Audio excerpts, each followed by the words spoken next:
है और डॉक्टर मोहित शुक्ला हिंदू धर्मगुरु और फाजिल अहमद हैं मुस्लिम स्कॉलर हैं। पूजा जी, सबसे पहले आपसे सवाल, समाजवादी पार्टी की खामोशी क्यों है? अखिलेश यादव कुछ बोलिए, क्यों नहीं बोल रहे हैं? को नमस्कार मनोज जी, और साथी प्रवक्ताओं को भी मेरा नमस्कार। मुझे लगता है कि जो है, हालांकि राष्ट्रीय अध्यक्ष जी का ट्वीट तो आया हुआ है, आपने उसको कोट नहीं किया कि निलंबन का आधार यदि विचारधारा से प्रभावित होने लगेगा तो अभिव्यक्ति की स्वतंत्रता और परतंत्रता में क्या अंतर रह जाएगा। अच्छा, आप कह रहे हैं कि कोई रिएक्शन ही नहीं आया हुआ है, ये या फिर ये लाइन लिखकर उन्होंने क्या, नहीं ये लाइन लिखकर हो गया नहीं, कि मैं बस इतना बता रही हूँ आपको। तो समाजवादी पार्टी का स्टैंड ये है तो मैं आपका स्टैंड पूछना चाह रहा हूं, अभी भी स्टैंड क्लियर नहीं है। अबू आजमी के साथ खड़ी है समाजवादी पार्टी।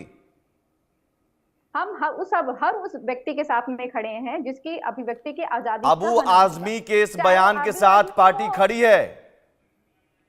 अबू आजमी जी का जो बयान है, अभी आपने फिर अबू आजमी जी को सुनाया, तो या तो इतिहासकारों से वो जो लिखा गया वो इतिहासकारों ने लिखा हुआ जो फैक्ट अबू आजमी के इस बयान के साथ आप खड़ी हैं, पार्टी खड़ी है, उसके बाद इतिहासकारों पर आएंगे हम बिल्कुल जो है अबू आजमी जी ने जो इतिहास के फैक्ट को जो कहा हुआ, जो इतिहास में लिखा हुआ है वो तो फैक्ट ही है। औरंगजेब को आप नायक मानती हैं, समाजवादी पार्टी अपना नायक मानती है औरंगजेब नहीं, समाजवादी पार्टी नहीं मानती है, नायक इतिहासकार मानते हैं। इतिहासकार कौन? नाम एक बताइए, एक इतिहासकार का नाम यहाँ बताइए, आपने इतिहास पढ़ा हो तो। केशरवानी जो है Sarveshwar DC Someshwar Sarveshwar degree college के जो है प्रोफेसर, उन्होंने जो रिसर्च किया हुआ है उसने बताया भी है कि सोमेश्वर मंदिर, हालांकि जो है अभी आपके नहीं, खुलकर बताइए क्या इतिहास आपने पढ़ा है, समाजवादी पार्टी के इतिहास का अध्ययन भी जरा हम समझ लें। क्या इतिहास आपने पढ़ा है, जरा बताइए। कौन से इतिहासकार ने औरंगजेब को नायक बताया है? जिसने अपने भाई दारा शिकोह की हत्या की हो, अपने बुजुर्ग पिता शाहजहां को आखिरी दिनों में 7.5 साल जेल में डाला हो, और मंदिरों को तोड़ने का आदेश दिया हो, वो आपके नायक हैं, समाजवादी पार्टी के नायक हैं, अखिलेश यादव के नायक हैं। आप ये बताइए कि जो है आप कह रहे हैं ना अब्बू आजमी जी के लिए, क्या उन्होंने बोला कि वो अखिलेश यादव जी के नायक है या अब्बू आजमी जी के नायक है?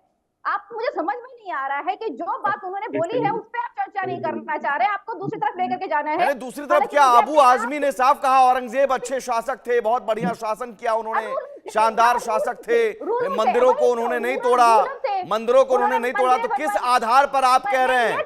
महंत राजू दास भी हमारे साथ जुड़ गए हैं। महंत जी, ये अब समाजवादी पार्टी भी अपना स्टैंड क्लियर कर दिया। अब तक अखिलेश यादव का या पार्टी के प्रवक्ता यहां पर बैठी हुई हैं, वो कह रहे हैं कि हाँ, ये मैं तो कह रहा हूं कि महंत भी नहीं है। अबू आजमी ने, एक सेकंड पूजा जी, आपने कह दिया ना, और मैंने पूछा कौन से इतिहासकार का ज्ञान लेकर आप आई हैं, तो वो भी बताइए। बैठाए क्यों हुए हैं? इनको बोले भगवत का उतारे, ये जो है धर्म का अपमान कर रहे हैं। नहीं, अबू आजमी ने क्या कहा, इसका मतलब फिर आप अपने ही विधायक का बयान नहीं सुनते हैं? हम बिल्कुल सुनते हैं, पर आप बताइए इनको महंत बना के बैठाए कैसे आपने चैनल पे? आपको लगता है? अच्छा, अब ये भी आप तय कर लेंगे, अब ये भी आप तय कर लेंगे। यहाँ पर मुस्लिम स्कॉलर भी हैं, मुस्लिम स्कॉलर भी हैं, सिर्फ महंत नहीं है। महंत के बैठने पर भी आपको आपत्ति है, महंत के बैठने पर भी आपको आपत्ति है पूजा जी? अखिलेश यादव जी को क्या महंत से भी नफरत है? ये महंत से नफरत, मुझे राजू दास से नफरत है।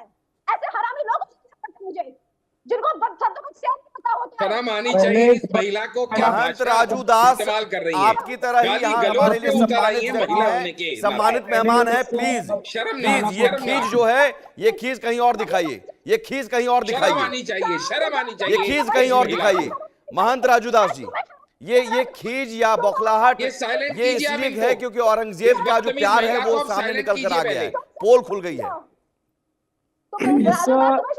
हीन और बदतमीज महिला को आप बैठा कर हो गया पूजा मिश्रा जी, हो गया करा रहे हो।